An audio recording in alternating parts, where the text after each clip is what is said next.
nors mūsų mažai, bet tie, kas susirinkę, matau, kad esat savo tėvynės Lietuvos patriotai. Ir norit, kad šita žemė, Lietuvos žemė, išnyktų jum, jūsų vaikam, jūsų anūkam. Norint tai padaryti, iš tikrųjų, mes neturim būti paprasta pilka masė. Mes turim tapti tauta. Tauta, kuri atsako ne tik tais už dabartį, bet ir už ateitį. Mes kaip tauta turim gerbti savo protėvius, kurie šimtmečius liejo kraują už tai, kad tauta turėtų savo žemės.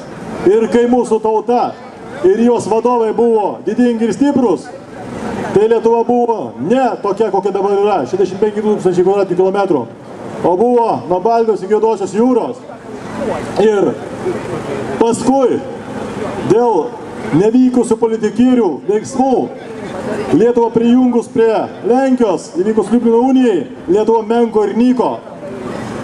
Bet 18 metais mūsų seneliai, mūsų proseniai būtent ginklu iškovojo Lietuvos laisvę.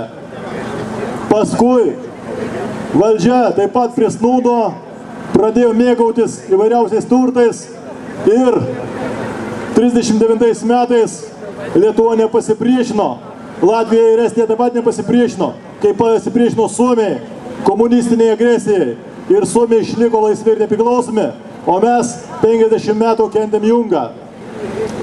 88 metais Lietuvos laisvės lyga, jaunoji Lietuva pradėjo Lietuvos atgimimą, prie kurio paskui, aišku, prisijungė ir sąjūdis, tada tiesa vadinosi Persininkų sąjūdžių. Tauta tikėjo, kad įvyks radikalios reformos, esminiai pasikeitimai, bus desovietizacija, komunistai bus nustumti nuo valdžios. Pasiliko faktiškai tie patys, pakeitė pavadinimą. Komunistai pasivadino Demokratinė darbo partija, socialdemokratais dabar. Ir besikeisdami socialdemokratai, liberalai ir konservatoriai atvedė mus į naują sąjungą, Europos sąjungą, kuri neturi jokių dvasinių vertybių, išskyrus vieną materializmą. Ir mes visai nesenai matėm, kokios vyko eitynės Vilniui. Tai vat, būtent šitos organizacijos, tos trys, liberalai, socialdemokratai ir konservatoriai, ir atvedė prie to, kad buvo pakeista Lietuvos konstitucija ir žemę faktiškai jau ir dabar galima pardavinėti. Todėl mes turime ne tik tais rinktis į referendumą, ne tik tais reikalauti, kad kiekvienas pasirašytų ir kad referendumą mes nugalėtume.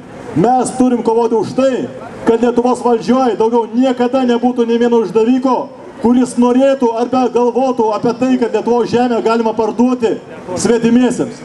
Ir aplamai, Lietuvos valdžia turi būti tik tais tokie, kurie savo tautos interesus statys į pirmą vietą.